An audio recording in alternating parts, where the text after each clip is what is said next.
இந்தியாவிலேயே எந்த அரசியல் கட்சியும் இதுவரை செய்யாத ஒரு மொபைல் ஆப்பை திராவிட முன்னேற்றக் கழகம் உருவாக்கி வீடு வீடாக சென்று மக்களின் குறைகளை, மக்கள் அரசின் திட்டங்களை, நலத்திட்டங்களை, அதாவது மக்களை தேடி மருத்துவம், இல்லம் தேடி கல்வி, நான் முதல்வன் திட்டம், காலை உணவு திட்டம், கலைஞர் உரிமை தொகை, இப்படி ஒவ்வொரு வீடும் அந்த நலத்திட்டங்கள் ஏதாச்சும் பயனடைஞ்சிருக்காங்களா, எந்தெந்த திட்டங்களை பயனடைஞ்சிருக்காங்க, அவங்களுக்கு என்ன தேவைப்படுது அப்படிங்கிற ஒரு புள்ளிவிவரத்தை எடுக்கிற விதமாகவும், அதே சமயம் அவர்கள் விரும்பும் பட்சத்தில் திராவிட முன்னேற்ற கழகத்திற்கு உறுப்பினராக சேரக்கூடிய வாய்ப்பையும் மக்களுக்கு கொடுக்கக்கூடிய வகையில் அந்த ஆப் டிசைன் பண்ணியிருக்காங்க.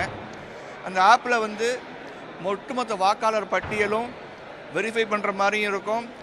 அதில் வாக்காளர் சேர்க்கை, வாக்காளர் நீக்கல் உள்ளிட்ட அந்த முக்கியமான பணிகளையும் இந்த ஆப் மூலமாகவே வெரிஃபை பண்ண முடியும். இந்த ஆப்பு வேறு எந்த கட்சியும் இதை செய்யாத ஆப்பு. இந்தியாவில் மட்டுமில்லை, உலகத்திலேயே இந்த மாதிரி ஒரு ஆப்பை வீடு வீடாக ஒரு கட்சி, அரசியல் கட்சி கொண்டு போய் மக்கள் மத்தியில் சென்று சேர்ப்பது என்பது திராவிட முன்னேற்ற கழகம் செய்திருக்கும் புதிய முயற்சி. இது தேர்தலுக்கான 2026 தேர்தலுக்கான முதல் கட்டமாக திமுக தலைவர் வருகிற ஜூலை 1ஆம் தேதி இந்த மொபைல் செயலியை ரிலீஸ் பண்ணுறாரு. அது தொடர்ச்சியாக அடுத்தடுத்த நாட்களில் ஒவ்வொரு வீடாக நம்முடைய கழக நிர்வாகிகள் சென்று இந்த ஆப் மூலமாக மக்களோட அவங்களுடைய கருத்துக்களை கேட்டு அந்த ஆப்பில் வாக்காளர் குடும்பத்தை பற்றி, குடும்பத் தலைவர் யார், அந்த குடும்பத்தில் எத்தனை உறுப்பினர்கள் இருக்காங்க, அந்த குடும்பத் தலைவருடைய டோட்டல் லிஸ்ட்டு அதில் இருக்குது.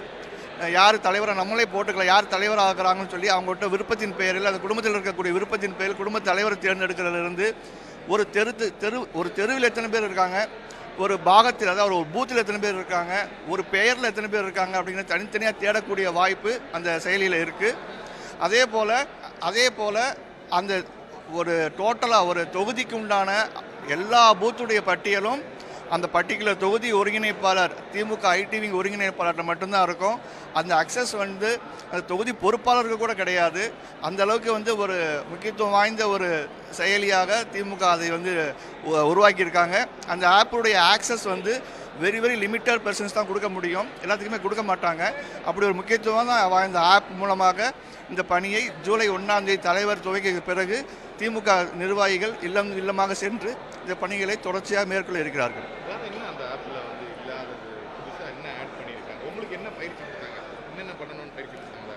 இந்த ஆப் மூலமாக ஒரு வாக்காளர் பட்டியலை எப்படி போய் அணுகணும், பூத் வாரியாக போய் அணுகணுமா, பூத் வாரியாக போய் அணுகினா அந்த குடும்பத் தலைவருடைய பேர் எப்படி போய் அணுகணும், அது பேர் கரெக்டாக இருக்குதா, முகவரி கரெக்டாக இருக்குதா, அவங்க குடும்பத்தில் இருக்கக்கூடிய உறுப்பினர்கள் எண்ணிக்கைலாம் கரெக்டாக இருக்குதா அப்படிங்கிற எல்லா வெரிஃபை பண்ணுறதுக்கு உண்டான பயிற்சி எங்களுக்கு கொடுத்தாங்க. அதற்கு பிறகு அந்த வாக்காளர் குடும்பத்தை ஒரு குடும்பமாக, குடும்ப உறுப்பினராக, குடும்ப குழுவாக, ஒவ்வொரு குடும்பமாக உருவாக்கக்கூடிய ஒரு குழுவாக எப்படி உருவாக்கணும் அப்படிங்கிற பயிற்சி கொடுத்தாங்க. அந்த குழுவை வைத்து கொண்டு எப்படி ஒட்டுமொத்தமாக ஒரு தொகுதியில் எத்தனை குழுக்கள் இருக்குது, அந்த குழுக்களுடைய குடும்பத் தலைவர் யாருன்னு பார்க்க முடியும், அவர்களில் எத்தனை பேர் திமுக உறுப்பினர்களாக சேர்ந்திருக்காங்கன்னு பார்க்க முடியுங்கிற வசதி செஞ்சு கொடுத்துருக்காங்க. இதில் எப்படி பார்க்கணும், இதில் எப்படி அடையாளப்படுத்தணும், இதில் எப்படி குறியீடு நம்ம கொடுக்கணும் அப்படிங்கிறத பயிற்சியில் சொல்லிக் கொடுத்தாங்க.